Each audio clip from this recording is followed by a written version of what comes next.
Hey everybody, I'm Bliss. This is the Groove Academy, and in this video, I'm going to share with you 5 tips that I think are going to help you learn any groove. Check it out.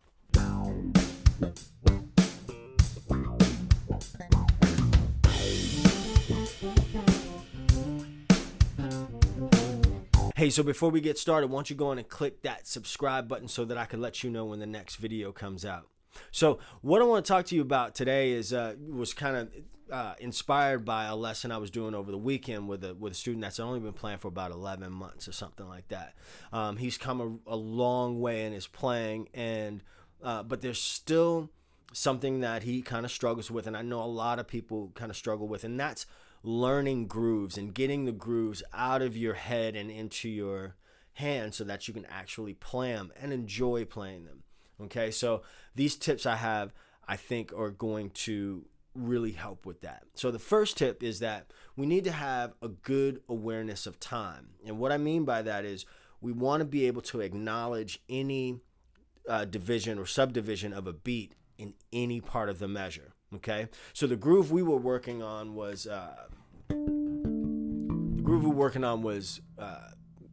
I'll Take You There by the Staple Singers. So the groove is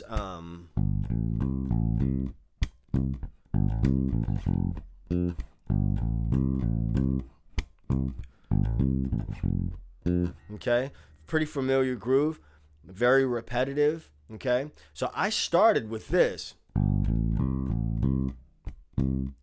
Okay, but that's not the downbeat. That's not the groove doesn't start on do do dee do, right? The groove starts on 1, 2, and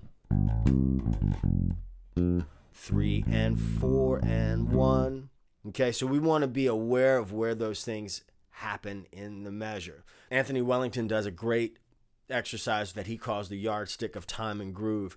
That's where it was introduced to me. It exists in a bunch of different incarnations, but whatever you have to do to get comfortable with time and understanding where the beats are, the divisions and the subdivisions are in a bar, that's going to be number one. That's going to help you a lot. So tip number 2, along with having a good time awareness, is going to come with, how long is the phrase or how long is the groove, right? So,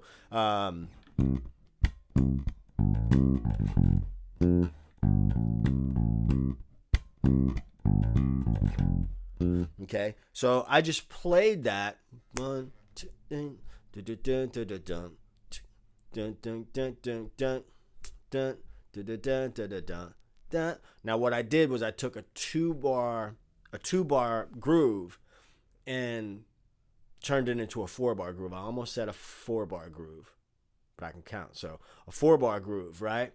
So we want to know how long that is. Tip number 3, and I can't stress this enough, is you want to be able to sing your part. Sing the part that you're playing.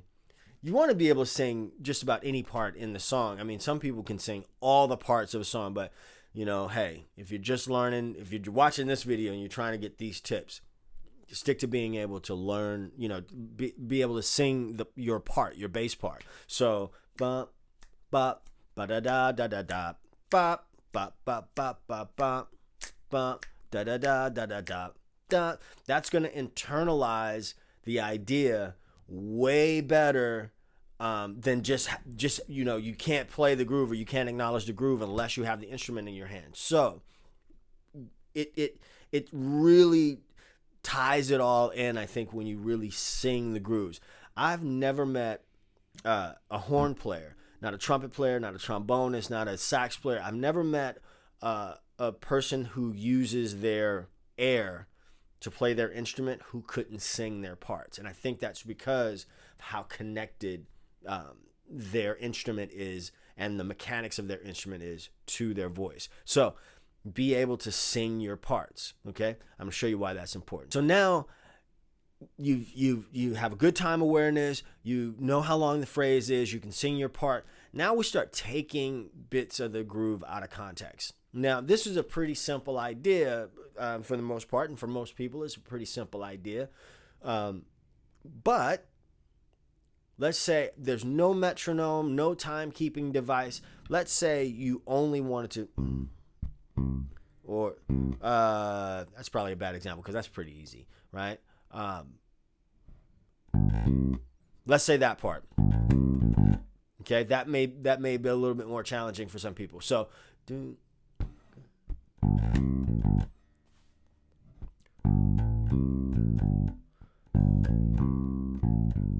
I'm just getting the mechanics of that part down, right? Outside of the whole groove, just completely not even in the groove. And I'm actually having to work to take it out of context like that, but that's okay. So,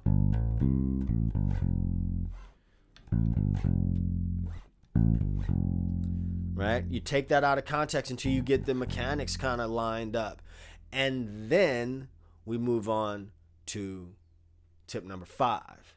Now that you've done all those things, now you can add parts in gradually, right? So no metronome, 1, 2, 3, but we got to be able to keep our own time. So even if I speed up or slow down, so this is the difference between feeling and having metronomic time. I may speed up a little bit, I may slow down a little bit, but I'm still kind of grooving on the inside, right? Because tempo don't have anything to do with groove necessarily. That's probably not the best way to say that. Tempo does have something to do with groove, but being rigid in a certain way can sometimes make things feel very ungroovy. So, I mean, check out some James Brown records. I mean, those cats, push and pull, but nobody's going to say it doesn't groove. So anyway, 1, 2, 3, 4, 1, 2, and I added something, right? So I may put the metronome on, or I may groove with that without the metronome on. 1, 2, and 1, 2, and so you see now singing that groove, I can hear the part, so I'm always gonna land back, bop, bop, 1, 2, and right. I'm always aware of where that groove comes back around, and that's one of the most important things about being a bass player is being reliable and being able to come back, lead everybody back to bam, bam. Da da da da da da. Bam, right? So after I've done that for a little while, I'll add the next part. Bum, da, da, da, da. Da, da. Okay, I may play around with articulations or different things. There's a difference between da da da and right. There's a slight difference, so I may work on that. But all I'm doing is I'm taking these little bitty pieces of the puzzle and putting them all together.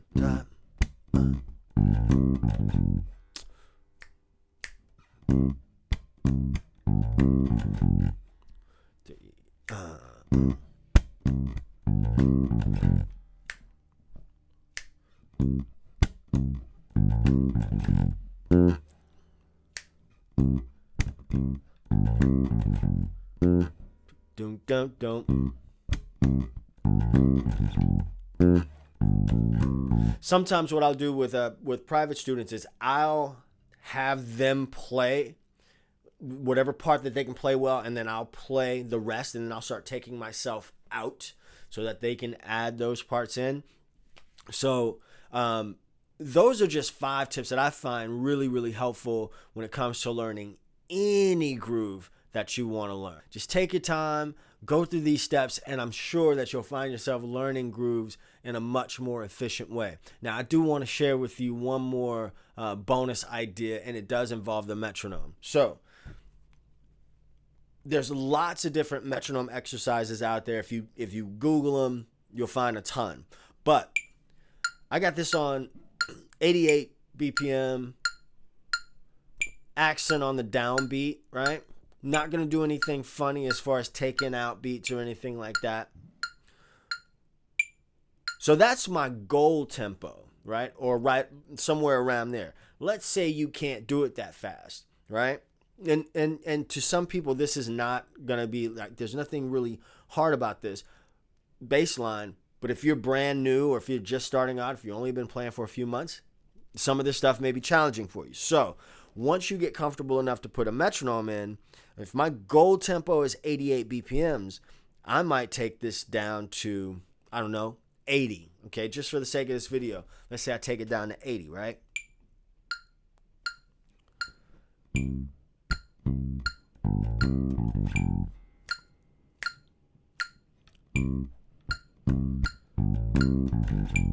So here's a little trick. Now I might tell myself I'm gonna play whatever little section is giving me a hard time, or I may play the entire groove. I'm gonna play it 7 times near perfectly before I bump up the tempo, right? So if I play it 7 times, and if I play it 6 times, and on the 7th time I mess up, I may say, okay, I'm gonna go again. I'm gonna play it 7 more times until I get it 7 times in a row, right? Perfectly. Then I increase the BPMs. How much you increase the BPMs is up to you. I suggest like between 2 and 5 clicks, just gradually until you get to your goal tempo. I find that there's a saying, to speed up you have to slow down. So I really have 5 tips plus a bonus tip on how to learn just about any groove that you hear or grooves that you want to create. All right, so I appreciate you watching. Take care. Hit that subscribe button. Until then, get your groove on. I'll see you in the next video. Peace.